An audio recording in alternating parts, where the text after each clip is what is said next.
pies arriba y no tiene pareja. Bueno, uno nunca jamás hace 5 años que no. Pero los hombres son malos.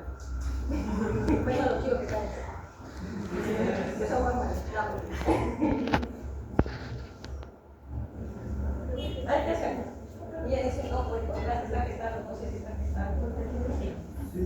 Todas las cosas.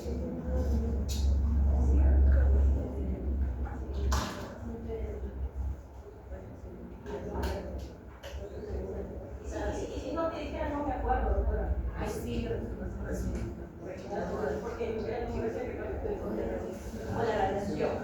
Hay una cosa importante que, como les dije el otro día a mis alumnos, cuando uno pregunte por la fecha de última regla, hay que ser bien incisivos en relación a no solamente preguntar por su fecha de última regla, sino preguntar si esa regla ha sido igual que las reglas previas. ¿Por qué? Porque a veces pudiera confundir la señorita o la señora la amenaza de aborto con una regla normal. Entonces, indagar justamente por eso. Entonces pudiera ser de que la paciente no sabe realmente que ha arreglado o no. En algunos casos a veces se lo ocultan, ¿no? El tema de la pareja y los métodos anticonceptivos a veces no lo dicen algunas señoritas o señoras y entonces nos inducen al error. Pero hay que tratar de indagar un poco por ello, sobre todo en las damas, porque pudiéramos tener la posibilidad de un embarazo y vamos a ver el embarazo en la tomografía. Y obviamente eso es una radiación. ¿Cuántas placas de rayos X es igual digamos, a la radiación de una tomografía? ¿Alguien sabe? ¿Qué? 100. ¿Quién da más? ¿Quién da menos? Algunos hablan de 400 rayos X, la relación de la tomografía.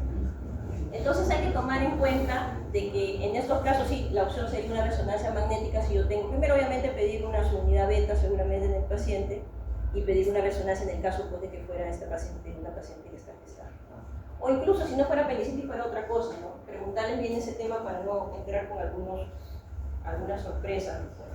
Bueno, todo el tema de esto ya lo han leído ustedes seguramente, las diapositivas, el índice del estado nutricional, el examen físico completo, si hay una historia de adicciones o no. Y lo más importante es verificar el diagnóstico y la mejor alternativa quirúrgica. ¿Por qué? Porque a veces sucede de que al paciente lo etiquetan, ¿no? Ingresa el paciente sea por emergencia, el primero que lo vea, sea que ingresa por consultorio, el primero que lo ve, sea que pasa hospitalización, de repente de emergencia pasó hospitalización, y el primero que lo ve etiqueta al paciente y le pone un diagnóstico. Y todo el mundo copia y pega, ¿no? Y ahora como hay historias clínicas electrónicas, todavía es peor.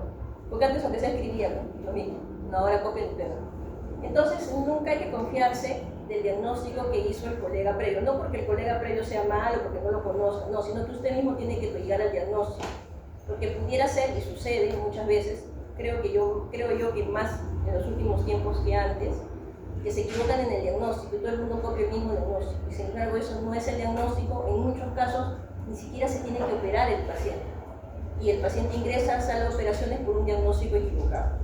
Entonces usted tiene que nuevamente hacer su historia, independientemente de lo que hayan escrito antes, hacer su historia, evaluar bien al paciente, decidir su diagnóstico y finalmente ver la mejor alternativa quirúrgica para el paciente. Y de acuerdo a eso usted hará su plan de trabajo para pedir los exámenes complementarios. Bien, hay que identificar a los pacientes de alto riesgo y para ello es importante tener en cuenta las guías americanas en relación a la parte cardíaca. Hay que identificar a los pacientes de alto riesgo.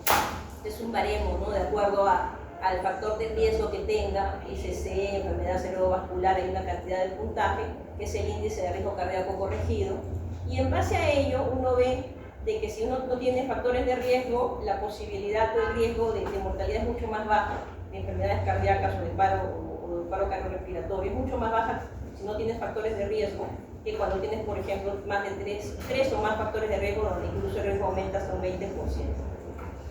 En cuanto a la capacidad funcional, es importante preguntarle al paciente, lo ideal sería que el paciente tenga más de 4 METs. 4 METs significa que el paciente es capaz de caminar no solamente en el mismo plano, sino subir escaleras. Si el paciente es capaz de subir escaleras o subir en pendiente, tiene más de 4 METs y por lo tanto su capacidad funcional es más o menos adecuada, ¿no? Por ejemplo, en cirugía torácica, menos de 4 meses, es decir, una mala capacidad funcional, aumenta la movilidad incluso con un riesgo relativo de más de casi el 19% en relación a los que tienen más de 4 meses. Hay que identificar siempre a los pacientes de riesgo, problemas pulmonares, anemias, problemas de coagulación. Los exámenes de laboratorio que se van a solicitar, lo ideal sería que los exámenes de rutina no se hicieran a todos los pacientes y debiera ser de acuerdo a la historia clínica. Salvo en algunas excepciones, pero en la mayoría debería ser según la historia clínica, según eso dirigir el tipo de laboratorios o de rayos X que quisiera solicitar. Sin embargo, volvemos a lo mismo, que nuestros hospitales tienen un protocolo de preoperatorio y tenemos que ceñirnos a ese protocolo, ¿no? ¿Por qué? Porque es la normativa del hospital, ¿no? Es como acá, ¿no? Yo, por ejemplo, en el curso de cirugía, yo creo de que no debe haber sustitutorio. Pero existe una normativa en la universidad donde dice que sí debe haber sustitutorio. ¿Y por qué yo creo que no debería haber sustitutorio? Porque en la vida real no existe el sustitutorio. El paciente vive o muere. Tu decisión, cuánto estudiaste, cuánto te capacitaste y cuánto te entrenaste, lo ves en un momento puntual y de ti depende si el paciente vive o muere. No hay una segunda oportunidad, no hay un sustitutorio en la vida real. En mi concepto no debería haber, pero la normativa institucional dice que sí tiene que haber y tengo que cumplir la normativa institucional. Bien, igual, en los riesgos quirúrgicos, dependiendo del protocolo del hospital, esa puerta dejen abierta porque a veces llegan a algunos estados. Renzo, ¿no? Ah, ya, pero déjalo que sea un poquitito abierta para que... ¿Sí? Pero ahí veo que están ahí, no sé qué están parados. Viene la gente, yo quiero estar reclamando. Ya. Ya. Bueno, entonces, por ejemplo, en Revalidati, en el salud, se tiene que hacer el riesgo quirúrgico de Goldman. Es que el micrófono no funciona. ¿No se escucha? Allá. Un ratito, vamos a ver. Es que no sé, no funciona. Allá.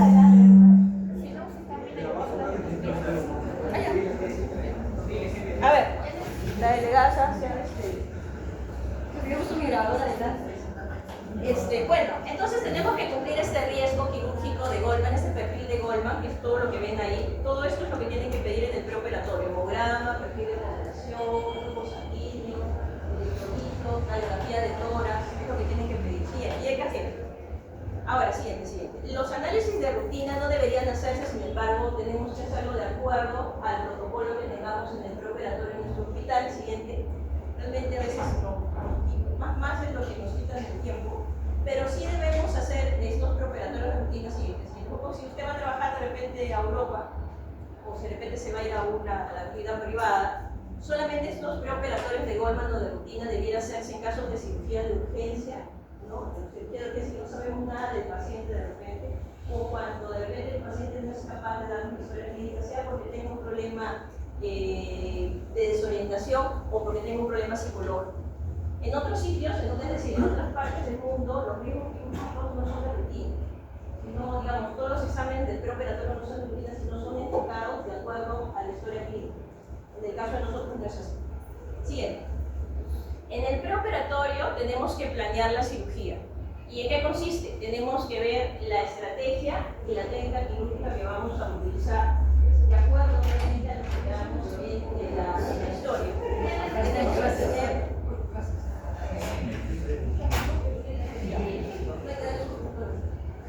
la logística, tenemos que ver si tenemos o no tenemos la logística necesaria. La mañana alguien me preguntó, ¿cuándo sé que tengo que referir a un paciente? Una de las principales cosas es que yo no tengo la logística. Yo quiero operar al paciente de hígado, por ejemplo, una recepción hepática, pero mi hospital no tiene transección hepática, no tiene equipo de transección hepática, no tiene bipolar, no tiene equipo anestesiológico capacitado, recepciones hepáticas, no tengo cirujano para esto, entonces no tengo la logística. Y si no tengo la logística, tengo que referir al paciente. Tengo que ver el tipo y el riesgo de la cirugía, ¿no? Como en el pretest, ¿no? Hablamos de la cirugía de las cataratas, ¿no? Un riesgo leve. Tenemos que ver si es un riesgo leve o de repente vamos a hacer un trasplante hepático, por lo tanto el riesgo es alto. La coordinación siempre con el anestesiólogo para ver el tipo y elección de la anestesia. Siguiente. Por ejemplo, este es un paciente que operé hace varios años atrás. Es un paciente que, ustedes ven esas manchitas negras, son metástasis hepáticas. Es un paciente que tenía en aquella época como 40 y pocos años, varón, y que tenía un seminoma conjunto del abdomen, el peritoneo, tenía más metástasis en el hígado, pulmón, hicieron la resección de la parte de la zona del seminoma, la orictomía y todo ello, y pasó a quimioterapia, radioterapia y todo ello. Con eso mejoró y redujo la enfermedad a que hacerse que las metástasis hepáticas fueran estos puntitos negros que ustedes pueden observar aquí. Siguiente. Entonces nosotros tenemos que ver la estrategia quirúrgica. Lo que ven como círculos negros es donde están las metástasis. Tenemos unas en el segmento 7, otra en el segmento 8, dos pequeñas en el segmento 6, otra en el segmento 3 y una muy pequeña que es un punto que está justo entre la hepática media y la cava, que está en el segmento 4. De todas estas metástasis, todas son periféricas, excepción esa que está en el 4, que es prácticamente central. Cuando llevamos, ustedes hemos llevado, la clase de técnica operatoria en hígado, cuando tenemos metástasis superficiales, podemos hacer resecciones hepáticas no anatómicas, metatastectomías, es decir, resecciones atípicas de esa zona. Pero podemos hacer unas metatastectomías de cada una de estas metástasis porque eran pequeñas. Pero la que está en el 4 y que está profunda nos obligaría a sacar todo el segmento 4 y sin embargo es una metástasis muy pequeña, de menos de 5 milímetros. Entonces en este caso nosotros tenemos que planear que debemos quemar esa metástasis con una aguja que se llama de radiofrecuencia. Esa aguja de radiofrecuencia la compramos en el hospital, la tenemos, pero cada vez que se utiliza tenemos que llamar a la casa que hace que tiene el equipo para que en sesión en uso traigan el equipo para poder hacer la radiofrecuencia en sala de operación. ¿Por qué hacemos eso? Porque seguro no tiene plata para comprar la casa. Sí, en otros sitios ni siquiera. Entonces necesitamos eso. Entonces, ¿qué significa? Que yo tengo que planificar que en la cirugía tengo que contactarme con... Primero tengo que ver si la aguja la tenemos abajo en la oficina. Si la tenemos bien, si no la tenemos que comprar. Si tenemos que coordinar con el área respectiva, para, con la empresa para que venga y para que traiga la máquina el día de sala de operaciones. ¿Okay? Tenemos que tener siempre un ecógrafo en sala de operaciones. Entonces tenemos que ya poner la etiqueta de la cirugía, que es esto de la metatastectomía de nódulos, y la radiofrecuencia de todos los nódulos hepáticos y la radiofrecuencia del nódulo del segmento 4. Siguiente. Entonces necesitamos tener el ecógrafo, tener los materiales abajo en cómo se llama, en la parte de logística, tener todos los materiales que necesitamos para la cirugía. Siguiente. Para eso, todo esto está en el preoperatorio. De acuerdo al tipo de cirugía, no es lo mismo una extracción de lipoma, que es con anestesia local, que una cirugía altamente compleja, como de repente sería una cirugía de Whipple, ¿no? En las duodenos-pancreatectomías de Whipple. Siguiente. Y de acá tenemos que ver, obviamente, que hay cirugías que tienen alto riesgo, que son las que antes decían que eran intermedias de alto riesgo, ahora todas se configuran en alto riesgo, sobre todo cirugías peritoneales, cirugías cardíacas, cirugía de trasplante. Y tenemos de bajo riesgo aquellas que son cirugías de mama, dentales, de ojos, de repente, ginecológicas menores. Siguiente. La evaluación anestesiológica también va a estar en el preoperatorio. Y el anestesiólogo también va a hacer su evaluación preoperatoria, va a tomar en cuenta todos estos riesgos quirúrgicos de cardiología, de neumología, de las especialidades que se hayan hecho. Y si ve que necesita la interconsulta, la evaluación por algún otro especialista, también solicita en ese momento una interconsulta y elige el tipo de anestesia. Por ejemplo, pregunto yo, si de repente, vamos por el otro lado, si de repente tenemos un paciente varón de 30 años, que tiene una hernia inguinal bilateral. Vamos por acá. Tenemos ese paciente con 30 años de hernia inguinal bilateral. ¿Qué tipo de cirugía le dio? ¿Abierta o profunda? ¿Lo que tú crees? Abierta. ¿Qué dices? ¿Abierta o profunda?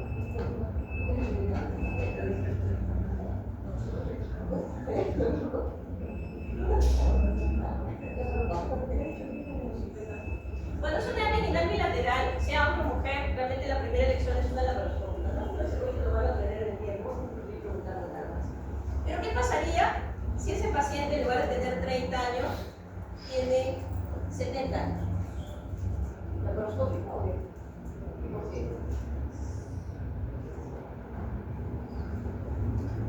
No saben lo que es.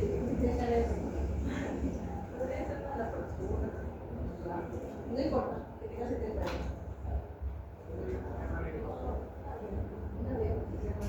¿Alguien dice laparoscópica? 70 años.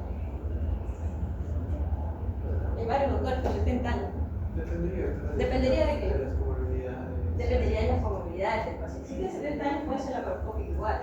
Pero si de repente entonces la hago laparoscópica, anestesia general. Pero ¿qué pasa si el paciente de repente se viejito del todo con oxígeno de tratamiento? El virus al comienzo de la fotografía. Entonces el paciente tendría que ser abierto. ¿Por qué? Porque la anestesia sería regional o incluso local y no necesitaría una anestesia general que aumentaría sus complicaciones desde el punto de vista neumológico. Siguiente. Ya, esta clasificación del ASA, eso sí la vamos a pasar. Pásala nomás, porque esto sí ya lo del ASA ya lo sé, pásalo nomás. Entonces, retrocedemos. El ASA ya lo conocemos, ¿no es cierto? El ASA ya lo conocemos, ya lo vieron en anestesia, ya lo conocemos, revisen, lo estudien, porque algo de eso pudiera preguntar. El riesgo quirúrgico de Goldman igual es un baremo, no es un baremo igualmente, si hay una puntuación, hay un riesgo quirúrgico 1, 2, 3, 4, de acuerdo al riesgo, uno va a tener la posibilidad de mortalidad de temas cardíacos en el perioperatorio. Usualmente los RQ1 y 2 se operan en hospitales de primero y segundo nivel, incluso de tercer nivel. Ya los 3 y 4 se operan en un nivel 3 o nivel 4, incluso un hospital nacional. Eso tenerlo en cuenta también para la referencia. Siguiente. Esta es una hoja de anestesia, este es un reporte de anestesiología en el intraoperatorio, hace una hoja que es muy similar a los diferentes hospitales, y ellos toman en cuenta parte de la cirugía, cuando empezó y cuando terminó, ponen acá, el riesgo quirúrgico 3, este es una ASA 3E, significa que es una cirugía de emergencia y un paciente que de repente pudiera estar por lo menos descompensado y con un tema de descompensado pero no incapacitante, y un riesgo neumológico 2, es decir, moderado. Entonces, más o menos en base a eso uno se puede orientar qué tipo de pacientes, y según eso, obviamente, bueno, colocan el sangrado o lo que fuese necesario. Sí, entonces, eso es importante, ¿no? Saber el ASA, el riesgo quirúrgico, cardiológico, si tiene un neumológico también tenerlo en cuenta. Ahora, en la evaluación del riesgo quirúrgico hay que tener en cuenta la enfermedad que motiva la cirugía. No es lo mismo una colicistitis aguda que un cáncer de colon, peor si está obstruido y es de emergencia, ¿no? Entonces tener en cuenta esas enfermedades asociadas, de repente pacientes hipertensos, diabéticos, en fin, y la cirugía que se va a realizar. No es lo mismo una hepatectomía que una colecistectomía, ¿no es cierto? Es diferente. El riesgo va a ser mucho mayor en una cirugía de una hepatectomía que en una colecistectomía. ¿Sí? Bueno, esto es un algoritmo de evaluación cardíaca que en algunos casos es necesario o bien diferir la cirugía dependiendo qué es más emergente. Si es una cirugía electiva, de repente podemos abordar un poquito más el tema cardiológico. En algunos casos es necesario entrar de cirugía de emergencia de todas maneras y de repente la presencia de un cardiólogo en quirófano. Siguiente. Y en relación a la preparación del paciente para que supere el acto quirúrgico, lo que comentamos, tenemos que subsanar todas las anormalidades médicas, nutricionales y psicológicas dentro de lo que nos dé el tiempo. Si es una electiva tendremos más tiempo, pero si es una emergencia seguramente no tendremos tiempo y corregiremos lo que podamos corregir en el corto intervalo de tiempo que tenemos que ya operar al paciente ya. Tenemos que recomendar al paciente que suspenda medicamentos como la warfarina, como de repente la aspirina, dependiendo del clopidogrel de repente. ¿No? Tenemos que ver si la cirugía es electiva o emergencia, de acuerdo a eso veremos qué tanto tiempo tenemos para poder mejorar el estado del paciente. Siguiente. El soporte social y familiar es importante, los cuidados postoperatorios, conocer a la familia, ver si el paciente va a poder continuar con los cuidados postoperatorios en casa. Okay, siguiente. Y el consentimiento informado es importante, consolidar la relación médico-paciente, y con el familiar también, explicarle el tipo de cirugía, su diagnóstico, el porqué de la cirugía, decirle las complicaciones que puede tener la cirugía, decirle absorber todas las dudas que tiene el paciente y el familiar, lograr esa empatía que debemos lograr con los pacientes, tanto en cirugías selectivas como de emergencia, para que finalmente el paciente vea los pros y los contras de la cirugía, para que finalmente firme el consentimiento informado si así lo desea. Hay pacientes que de repente no quieren firmar el consentimiento, se puede operar al paciente si no ha firmado el consentimiento informado. Siguiente. Este video lo pueden ver después en casa. En relación al preoperatorio inmediato, es así ya cuando el paciente entra a hospitalizarse. O entra a hospitalizarse en hospitales grandes, o entra en hospitales más pequeños como 1 y 2, están esperando con su sillita de ruedas al frente del quirófano. Entonces, sea uno sea otro, siempre se tiene tiene que confirmar que haya todas las condiciones para entrar a sala, ver que se suspendieron los medicamentos que se tuvieron que suspender, está tomando los medicamentos que debe tomar ese día, verificar que se haya suspendido la medicación que sea necesaria y marcar la zona cero operada. Sobre todo cuando, por ejemplo, ¿no? Tenemos una vez abdominal derecha y otra izquierda, voy a operar una vez abdominal derecha, es mejor marcarlo para que vean errores posteriores. Por el caso de la vesícula es difícil, no tenemos dos vesículas. Entonces, pero depende de su linfoma, depende de su tumor, en fin, entonces tenemos que ver la zona donde, marcar la zona que va a ser operada. Siguiente. Preguntas. Preguntas, dudas, comentarios.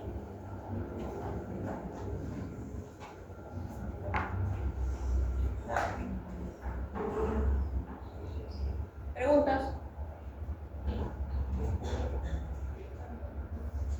Pasa.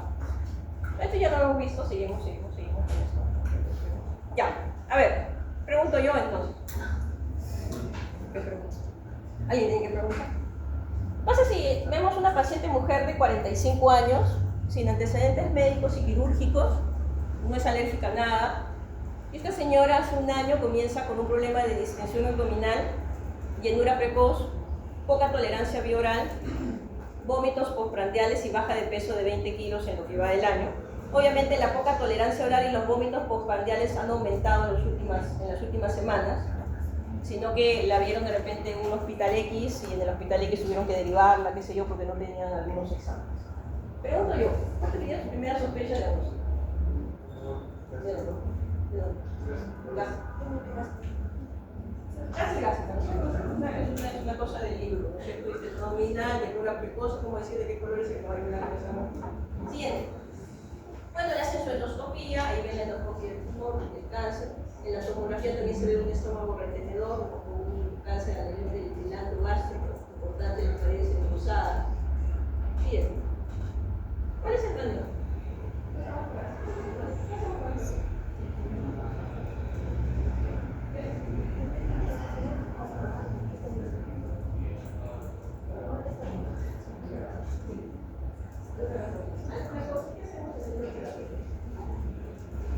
De acuerdo donde eso lo van a ver también en cáncer gástrico, de acuerdo donde está el tumor, si es el tercio superior, seguramente se van a hacer una gastrictomía total, si es el tercio medio, el tercio superior, que se da una gastroenterona como se supone. Pero ya, ok, estamos de acuerdo, vamos a operar al paciente. Pero ¿qué hacemos durante ese problema? Ya, hago el estadiaje del paciente, ok.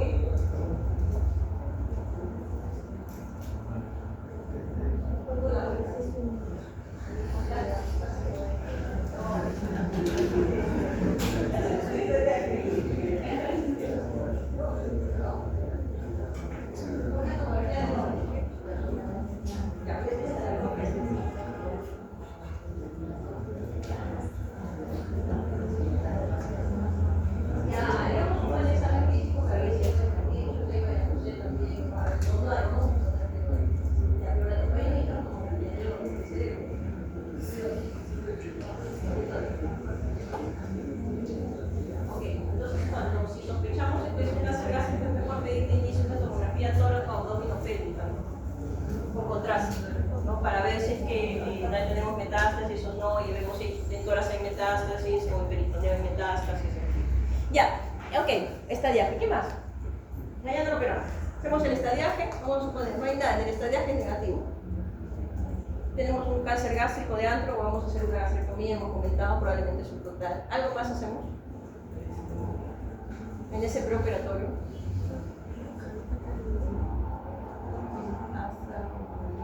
Ya, ¿qué cosas pedimos entonces? Pedimos algo. Aparentemente esto parece una asa, pareciera una asa, pareciera.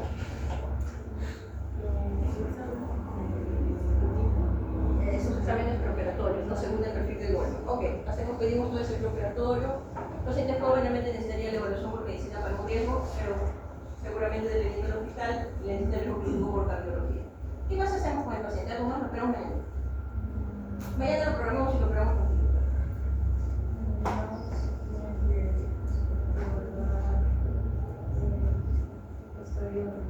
ya vamos a suponer que en el estadiaje no hay metástasis, aparentemente aparentemente no se ven ganglios, o sea, una N0, de repente, por lo que hemos visto, de repente será un T3, no creo que sea un T4 porque no llega a infiltrar otros órganos, de repente un T3, N0, y el supraoperatorio que le piden el perfil este de Goldman, aparentemente hemoglobina de repente vamos a poner 9. Y el resto de exámenes del preoperatorio de Goldman, normales. ¿Qué hacemos con el paciente? Un compañero, que está al lado pensando, ¿qué contesta? ¿Qué hacemos? Esperamos mañana.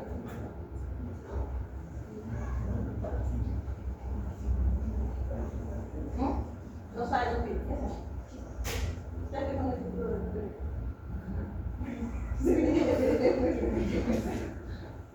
¿qué hacemos? ¿Qué hacemos? Esperamos mañana. Primero ver sus estados nutricionales. Ya. A ver, puedes retroceder. Retroceder. Ya. ¿Qué hacemos? Casi medio litro. Vamos a 20 kilos. Nutrición para Nutrición para ¿podría ser nutrición enteral? ¿Podría ser nutrición enteral?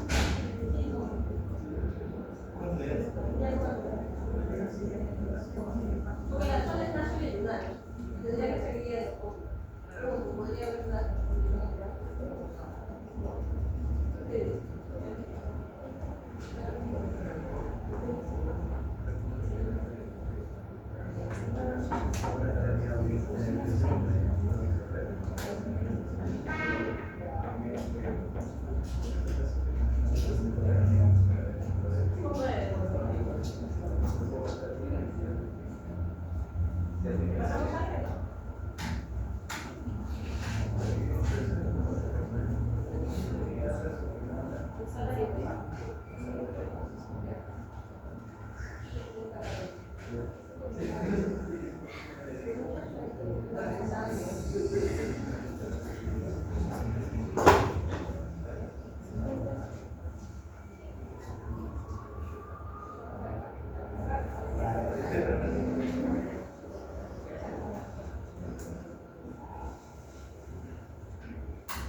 Solamente por eso, incluso pedir paquetes regulares para sala. En el caso que hubiera un sangrado, algo tendríamos que tener para sala operaciones. Pero además de eso, lo que bien comentaron sus compañeros por ahí es el tema nutricional. ¿Por qué? Porque ese paciente está caquético, seguramente si le pedimos las albúminas que no están en el perfil de Goldman, no está, seguramente si yo le pido sus albúminas estará en 2.5, 2, si realmente le hago la evaluación nutricional estará en una nutrición importante, no sé, está moderado o severa. Entonces, en ese contexto tenemos que darle una nutrición preoperatoria. Avanza. En general, todo este tema del catabolismo y siguiente, propio de la misma mejoración, propio de la baja de peso, casi ya no tiene músculo, no tiene reserva energética, siguiente. Cuando no se recupera ese tema nutricional, la posibilidad de mortalidad es más alta y se necesita incluso, no solamente por la misma cirugía en sí, cirugías mayores, vemos cuál es la pérdida de nitrógeno, no solamente por la cirugía que se va a dar, 1, 2, por el tema de la competencia del paciente, 3, por el tema de nutrición propia del paciente, sea por el tema tumoral o por el tema propio del paciente que está en el nivel. Entonces, para eso tenemos guías americanas y europeas, donde algunos se hablan de 7 a 10 días, entre 7 a 14 días se tiene que dar nutrición.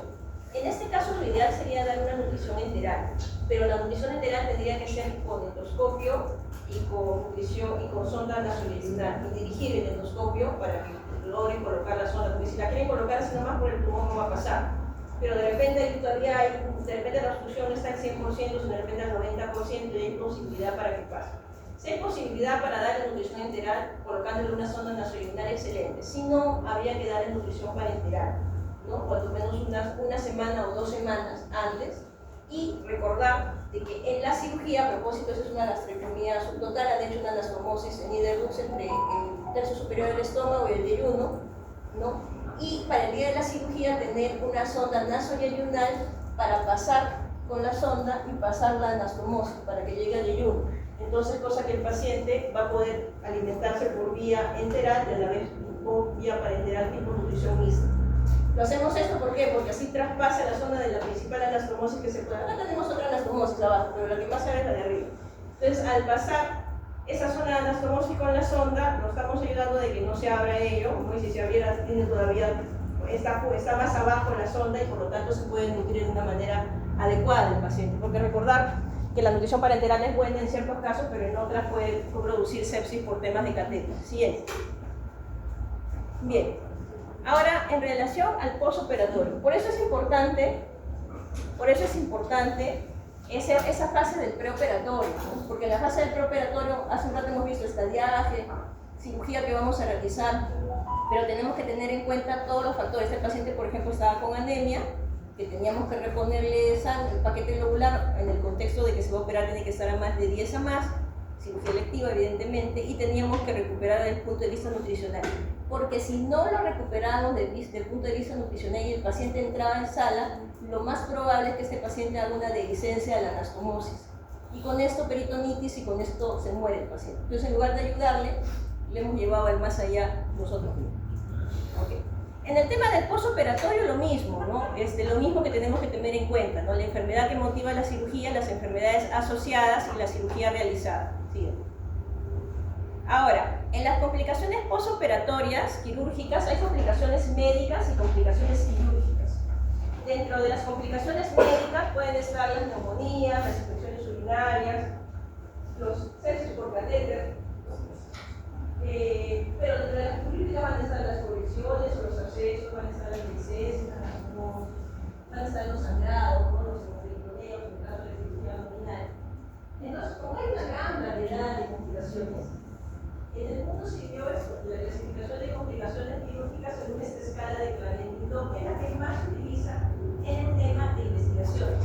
¿Por qué? Porque si yo hago una investigación sobre complicaciones quirúrgicas post-gastrectomía por cáncer gástrico, y yo quiero comparar si mis complicaciones son similares a las de otras latitudes, entonces utilizo esta escala para poder compararlo con otros estudios de investigación. Entonces, acá esta escala de Clarendon va del 1 al 5, 5 es la mortalidad del paciente, 1 es ordinal, es una variable ordinal porque 1 es la complicación más leve, que como bien lo comentan ahí, solamente lo que voy a necesitar es de repente cualquier tipo de tratamiento que fuera de repente analgésicos, antipiréticos, de repente curación de herida, y nada más, ¿no? Pero cualquier otra cosa que intervenga algún tratamiento endoscópico, percutano, quirúrgico, no está dentro de este Clarendon 1. El Clarendon 2 sí tiene que ver con tratamiento farmacológico y medicamentos diferentes a los que utilizó el de grado 1, y además de ello se incluye que voy a pasar algún tipo de derivado o nutrición parenteral. En el tipo, la Clarendon tipo 3 es cuando requiere una intervención quirúrgica, endoscópica o percutánea, 3A sin anestesia general y 3B con anestesia general.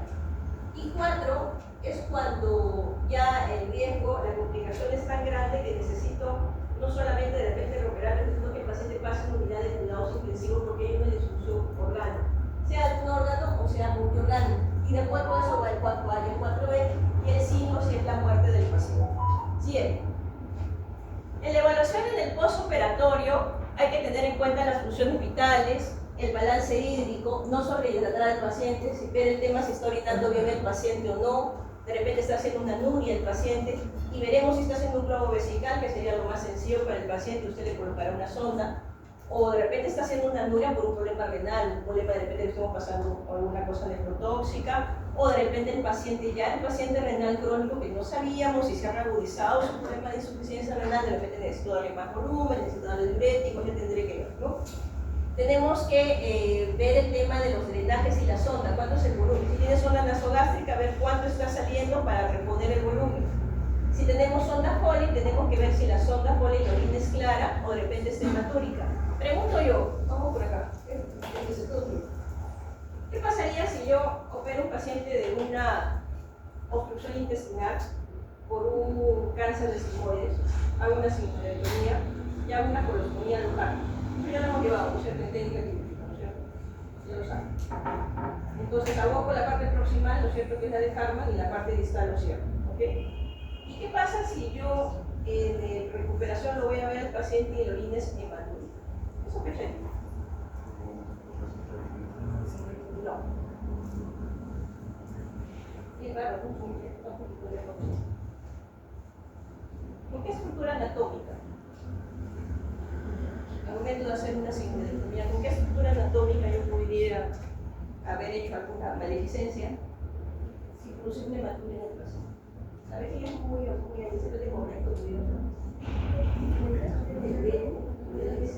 Y de hecho, en la cirugía hay que tener en cuenta mucho el tema del uréter izquierdo. De hecho, en varios casos, son pocos realmente, cuando hacen las cirugías de sigmoides o cirugías incluso ginecológicas, a veces se llevan el uréter por el tamaño del tumor. Es grande, está metido, no se dan cuenta, no llegan al plano adecuado, y en lugar se llevan todo. Y se llevaron el uréter. Entonces hay que tener en cuenta eso, ¿no? Y la evaluación propia, evidentemente, del examen físico característico, ¿no? Desde la cabeza hasta los pies, ver si no hay edema de miembros inferiores, no vaya a haber una trombosis venosa profunda, y con esto que dispara algún TEP. Evaluación de la herida operatoria, ¿no? Ver si es que hay seromas, hay infecciones de heridas, en fin, 7.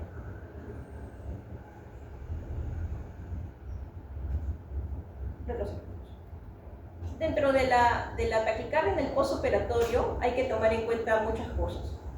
Uno, que la taquicardia sea por dolor y por lo tanto el manejo digamos, analgésico tenemos que mejorarlo. ¿Okay? Otro es, ¿qué otra cosa podríamos pensar en taquicardia? Tengo taquicardia en mi paciente postoperado. Postoperado inmediato. Taquicardia. 110. Taquicardia. 110. Hemoperitoneo, ¿no es cierto? Eso es lo primero que tienes que pensar. Además de eso, o sea, primero pasa con el paciente, primero dices taquicardia, dices, vas llegando a la recuperación y tú dices que no sea un hemoperitoneo, no sea un hemoperitoneo. Entonces primero ves al paciente, obviamente si está pálido y todo, evidentemente vas a pensar que es un hemoperitoneo, pero si no, tenemos que ver si tiene dolor o no. Si hay dolor hay que mejorarle el tema a los analgésicos, ver si no está deshidratado o no, ver mucosas orales, ¿no? Ver si no tenga digamos, un tema de complicación cardiológica, de repente es una arritmia. Tenemos que examinar ruidos cardíacos, a ver si están arrítmicos o no, cuál es el contexto del paciente, si antes tenía un problema cardiológico o no, y si tiene fiebre el paciente, ¿no? Y si vemos que no hay nada de estas cosas, rápidamente tenemos que pensar de que esto se trata de un hemoperitoneo y esto se obliga a entrar nuevamente a sala de operaciones al paciente. Siguiente. Ahora, ¿qué cirugía habría más riesgo de hemoperitoneo? De hemoperitoneo en el abdomen. Dentro de las cirugías que tienen mayor riesgo de hacer hemoperitoneo en el abdomen, yo diría que es la cirugía hepática. Porque la cirugía hepática es la que el hígado está casi como un transito.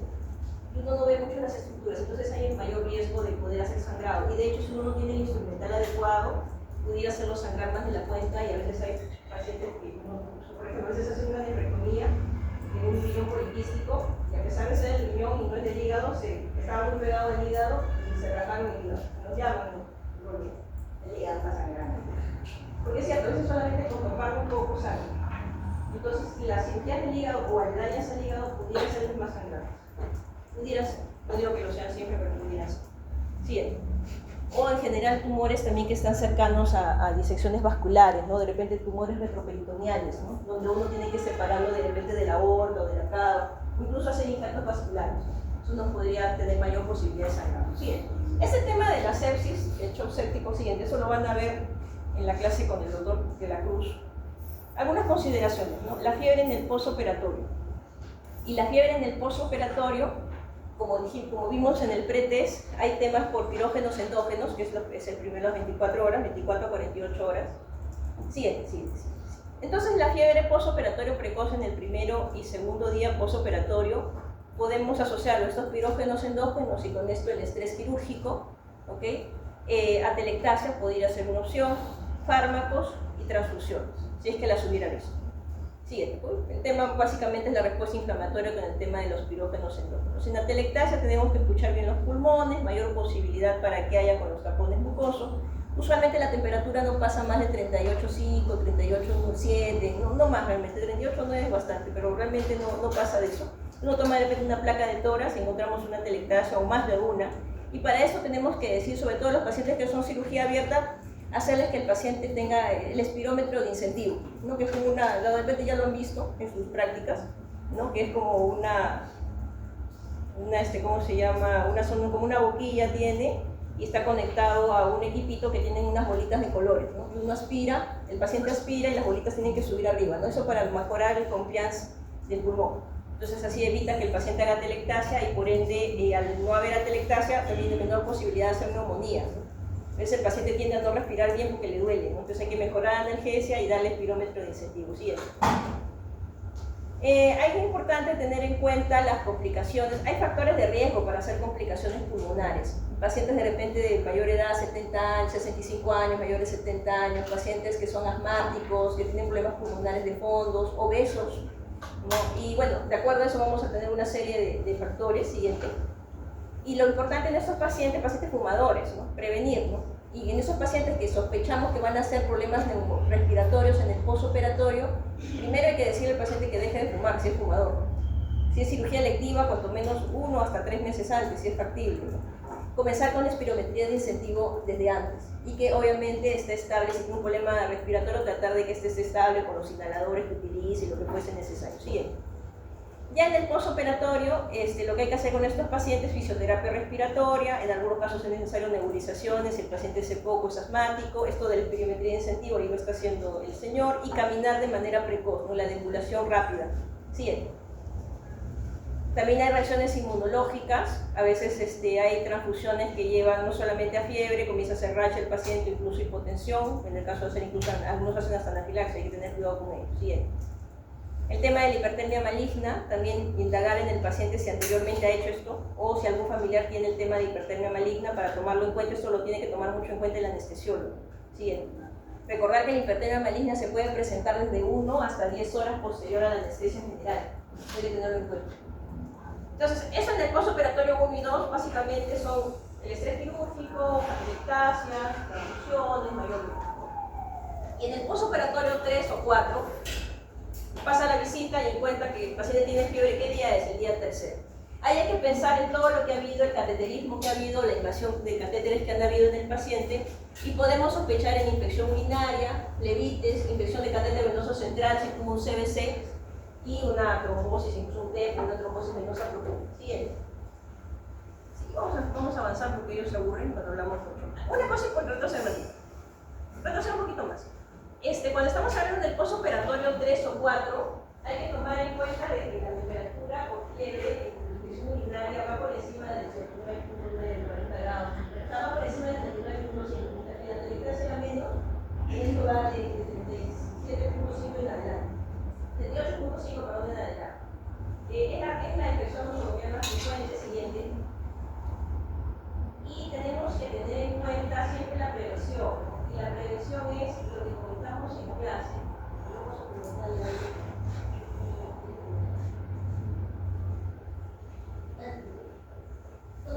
aquí va urología todo. Entonces yo voy a poner una zona por el.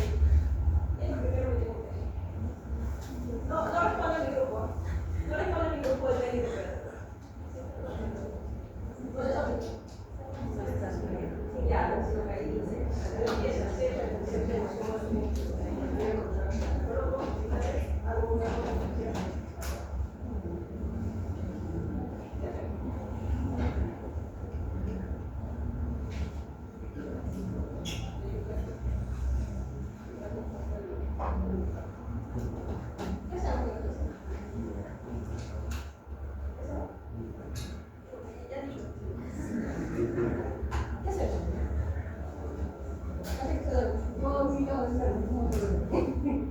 ¿qué hacemos?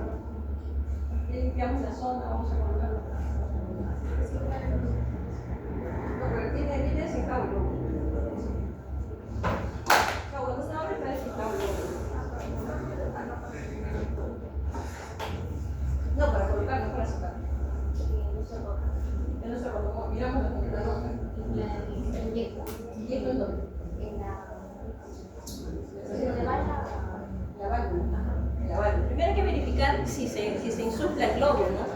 tengo que poner la solución fisiológica en la válvula, ¿no? El orificio de la válvula para ver si es que se infla el globo o no.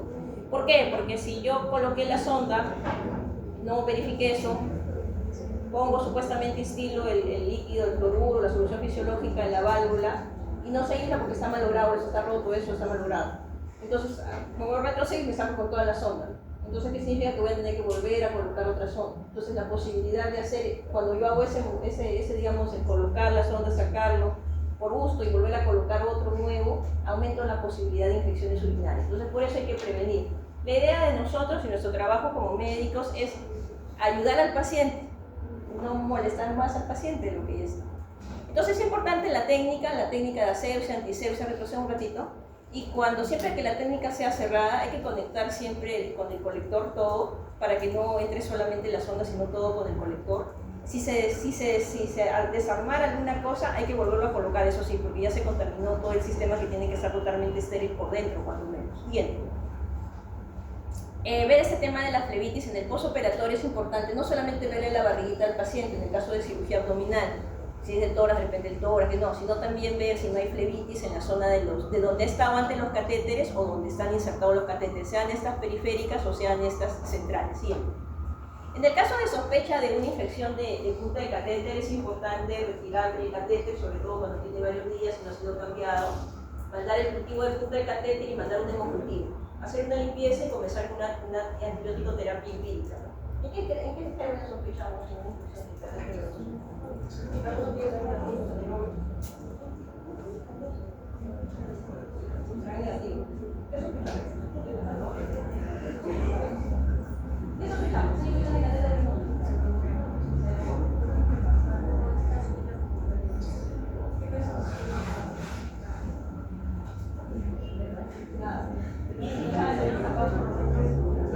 Gran positivos es lo que primero sospechamos, ¿no es cierto? Y por lo tanto tenemos que darle una cobertura para gran positivos, que pudiera ser vancomicina si el paciente no tiene problema renal, o pudiera ser linezolid, por ejemplo.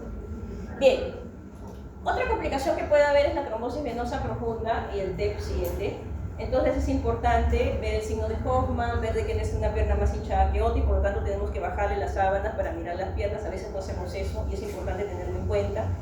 En el caso de que hubiera alguna de estas cosas, hacer un ecodoppler de emergencia de miembros inferiores, no vaya a ser que esté haciendo una trombosis venosa.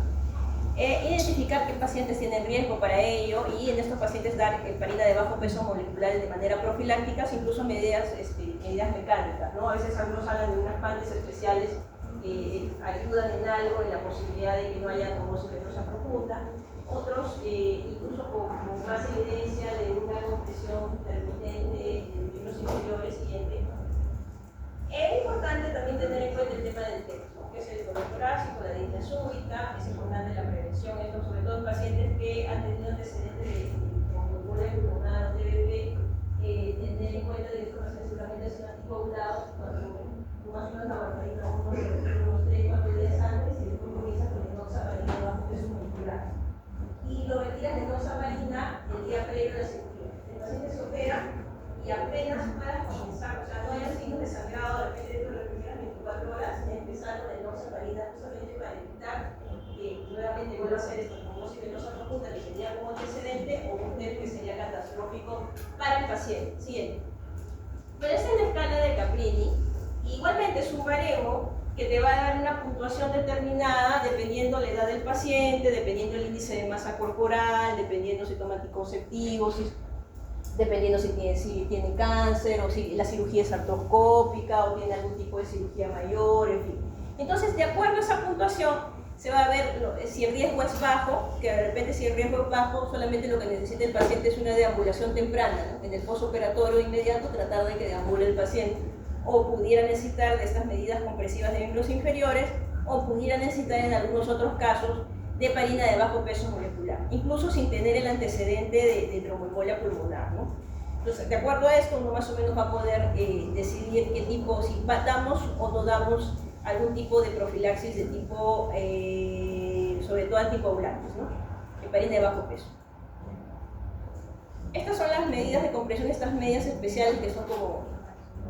Y tenemos también la compresión neumática intermitente, no lo vamos a mirar ahí, Si entran en ese enlace de Facebook van a poder ver, incluso en sala de operaciones se colocan, ¿no? Son como unas vendas especiales en los miembros inferiores que se colocan en un aparatito y eso da una determinada pulsación. Entonces se comprime y se infla y se descomprime. Entonces de esta forma la éxtasis que hay durante la cirugía, porque la cirugía puede durar muchas horas, entonces nos mantiene, digamos, con mecanismos de pulsión y contrapulsión para que no haya éxtasis venoso y de alguna manera es como si estuviera movilizando las piernas.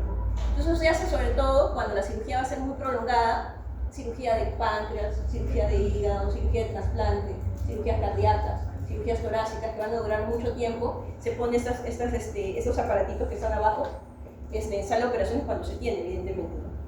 Y lo que sí no hacemos es que eso debiera ser en el postoperatorio también, con los pacientes de alto riesgo, pero nosotros no tenemos tanta plata, realmente en otras latitudes sí existe eso.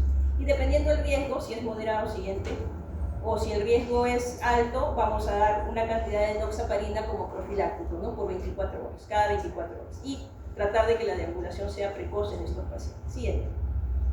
Después en el postoperatorio tardío, entre el 5º y el 8º día postoperatorio, lo que podemos sospechar es en infecciones de sitio quirúrgico, desde el superficial, el profundo o la infección órgano-espacio, que son las colecciones intraabdominales, y con ello la posibilidad de dehiscencia de anastomosis, que más o menos se ve a partir del 5º día, un paciente que de repente se operó, hicimos una resección intestinal, hicimos una anastomosis, y por el drenaje va bien y somos felices, ¿no? Pero en el 5º día vemos líquido fecaloideo.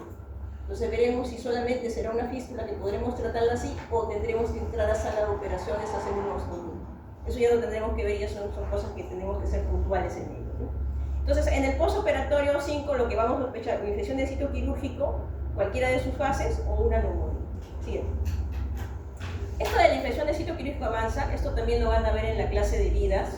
Solamente comentarles, siguiente, que hay una infección de sitio quirúrgico superficial, lo que normalmente se conocía como infección de herida operatoria, ¿no? Que es líquido purulento o signos de rubor, calor, dolor en el nivel de la herida, que hay que tomar el aislamiento ¿cómo se llama?, del germen. Siguiente.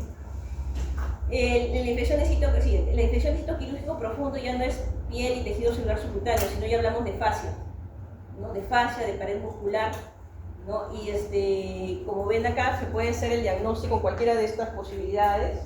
Importante, por ejemplo, acá, ¿no? En la fascia se ve gas, y si en la cirugía se ve la fasciitis necrotizante de esa zona.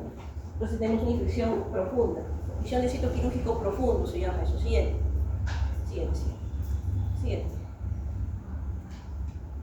A veces en la piel no se ve nada al comienzo, pero después adentro está totalmente infectado, ¿no? Ahí, por ejemplo, se ve todo lo negrito que se ve ahí en la pierna, es todo lo que está ¿cómo se llama?, la necrosis por alguno de estos organismos anaerobios, ¿no? Ese paciente puede estar aparentemente en estado general, pero está con mucho dolor, fiebre, y rápidamente llega a un estado tóxico. Lo más probable es que la fascia esté teniendo problemas, ¿no? Y eso hay que explorar la fascia y tomar algún examen y según eso entrar a sala de operaciones para hacer una limpieza quirúrgica urgente. Mayormente se va a dar en inmunosuprimidos o a veces dependiendo el germen, ¿no? La virulencia del germen. Siguiente. Y la infección órgano-espacio es la colección intraabdominal, secundaria de cualquier cirugía. El diagnóstico también es básicamente o bien por el drenaje sale pus, sacan una muestra, sale positivo el cultivo, o lo ven en imágenes que está produciendo un absceso, o en el intraoperatorio también puede dar el diagnóstico de infección de órgano-espacio. Siguiente. Ahí se ve la colección intraabdominal, a veces podemos pulsarlo por URBI, radiología intervencionista, y en algunos casos sí necesita una reoperación. Siguiente. Dehiscencias anastomosis, también importante tenerlo en cuenta porque obviamente se abre y se hace una colección de líquido intestinal, eso es sinónimo de que tiene que entrar a sala de operaciones en la gran mayoría de los casos. Excepcionalmente habrá una dehiscencia que sea muy puntual y que ya haga un trayecto fistuloso hacia afuera y no esté quedando nada en cavidad. Pero en la mayoría de los casos está quedando en cavidad y tiene que entrar a sala de operaciones porque está haciendo una peritonitis fecaloidea. Siguiente. Entonces, ¿qué significa? Que dependiente del día postoperatorio yo voy a ir sospechando de una determinada causa y en base a eso yo voy a ser un poco más riguroso con mi examen físico y con los exámenes de laboratorio que voy a solicitar. Si tengo una fiebre en el segundo día postoperatorio no voy a pedir una ecografía abdominal, por ejemplo.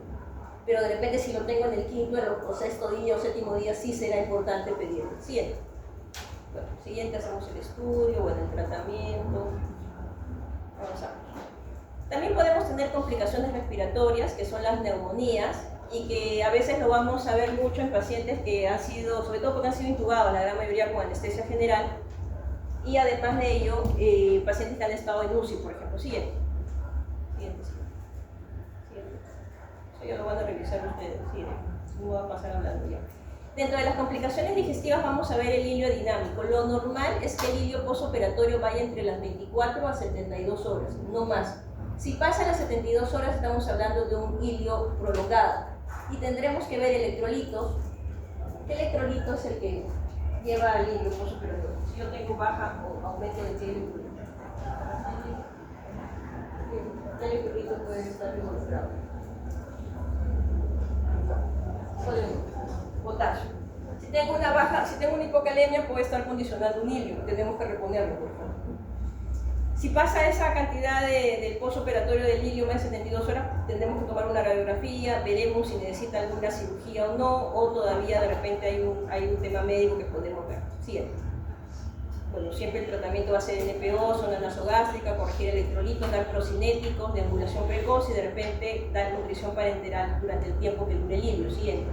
En algunos casos vamos a ver de que hay una obstrucción mecánica y si hubiese eso tiene que entrar a sala de operación, ¿no? De repente hay una obstrucción distal, de repente no se cerró la brecha mesentérica y se metió dentro del intestino y por ende está haciendo una obstrucción, entonces tengo que reoperar al paciente. Entonces tengo que definir bien si esto solo es un hilio postoperatorio o hay una obstrucción mecánica. Bien. En las hemorragias digestivas altas también hay úlceras de estrés en el postoperatorio que tenemos que ver. Siguiente. Impactación fecal, también el paciente está distendido, pero ¿por qué está distendido? Y nadie le hace tacto rectal. Paciente que está con hilio o que está distendido hay que hacerle un tacto rectal, a veces hay un fecaloma que está condicionando esa pseudoobstrucción. Sacamos el fecaloma, enemas y el paciente dejó de estar distendido. Siguiente. Hay diarreas asociadas a antibióticos como la colitis pseudomembranosa, ¿no? Asociado mucho a algunos antibióticos como la clindamicina. Siguiente. Y por último tenemos también complicaciones renales que dependiendo, que solamente por el aumento de la hormona antidiurética va a disminuir el volumen urinario en de postoperatorio. Siguiente, pero tenemos siempre que ver si es que hubiera una insuficiencia renal. Siempre, aparte de la diuresis, hay que sacar el flujo renal, ¿no? Si estamos en lo normal es 1 cc por kilo por hora, si estamos entre 0.5 y 1 estamos hablando de oligonuria, si estamos hablando de menos de 0.5 cc por kilo por hora estamos hablando de una anuria. Y tendremos que ver si la causa es prerrenal, renal o posrenal. De repente yo le estoy dando vancomicina, hay que suspenderlo, porque de repente yo le estoy dando neurotóxicos. Si de repente, hace un rato como comentamos, esa cirugía de colon sigmoide, de repente hay una laceración del uréter o el ligado del uréter, entonces tiene que entrar, seguramente tiene que reoperarse el paciente para que luego pueda hacer una plastía del uréter y el urólogo. Entonces, dependiendo la complicación, voy a tener que dar el estudio necesario para el paciente. Siguiente. Bueno, eso solamente les... Vamos a avanzar un ratito. Avanzamos un ratito. ¿Sí? ¿Preguntas, chicos? Todavía no hemos acabado, porque ¿qué falta de post? Sáquenos su celular. ¿Preguntas, dudas, comentarios? El tema de pre y postoperatorio es bastante amplio, lo van a revisar. Hemos dicho algunas pinceladas, algunas indicaciones que hay que tomar en cuenta, pero preguntas, dudas, ¿sí? Para la regulación Puede ser un día,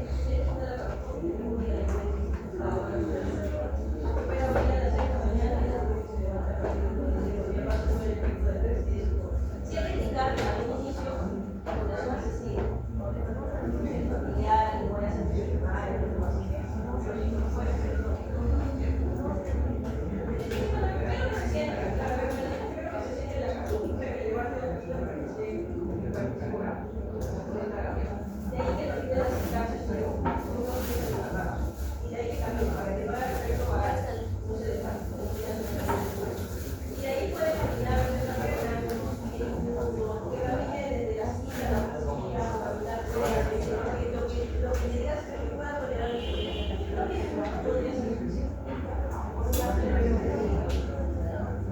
¿alguna otra pregunta? Si el paciente de repente es una evisceración de la que yo lo estoy operando, no le vas a indicar una de las soluciones, una rápido, no se tiene para el día siguiente, con fumada, de repente con ayuda, dependiendo del nivel nutricional. Pero es una cirugía laparoscópica, ese mismo día puede comenzar a caminar. Otra pregunta. pregunta, chicos, chicas? ¿Nada? ¿No hay preguntas? ¿Seguro?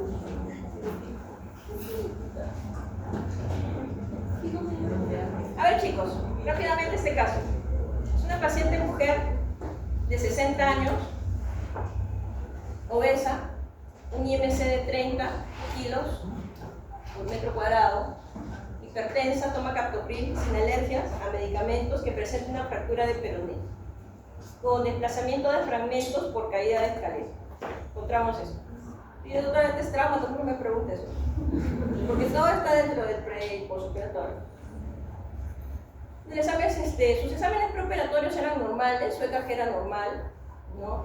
Bueno, le realizan su cirugía, le realizan una fijación, viene el doctor Cangalario, es una fijación del peroné y colocación de una placa con tornillos y una bota de yeso sin complicaciones. Pasa la recuperación, le ponen su medicación postoperatoria, su antibiótico para que no se vaya a infectar, su paracetamol endovenoso para el dolor, su tramador también, porque duele horrible esto de las fracturas con todo lo que le han colocado. ¿Ok? Le ponen su paracetamol endovenoso y su tramador endovenoso. En el postoperatorio 2, usted pasa la visita y cursa con disnea súbita, dolor torácico, hipotimia, somnolencia. Funciones vitales 70/50, frecuencia cardíaca en 125 y frecuencia respiratoria en 35 por minuto. ¿Cuál es el diagnóstico? Tromboembolia pulmonar. ¿Ok? ¿De acuerdo? ¿Alguien que tenga otro diagnóstico diferente? ¿Se pudo evitar? ¿Qué pudimos hacer? Empezamos por aquí, la delegada. Compresión, medidas de compresión. Medidas compresivas. ¿Algo? Lo que mencionó operatorio, que era la máquina durante la operación. La máquina de la operación, la compresión intermitente. ¿Pudimos haberlo evitado o no? Yo quiso llevarse.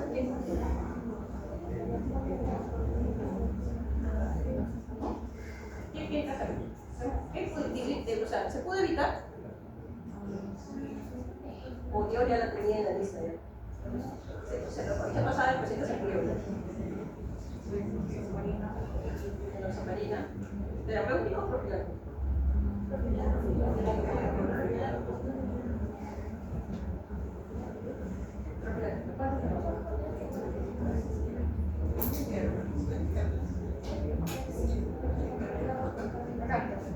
Está pasando todo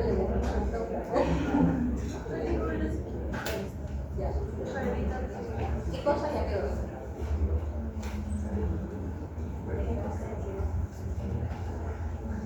Nada.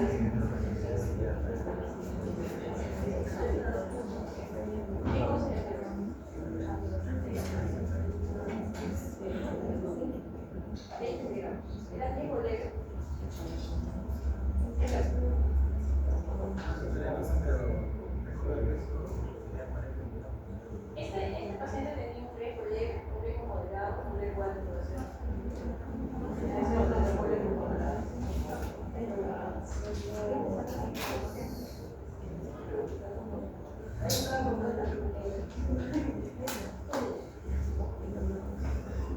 ¿qué riesgo tiene? Dijimos de que podíamos sacar el riesgo con el camino, ¿no es cierto?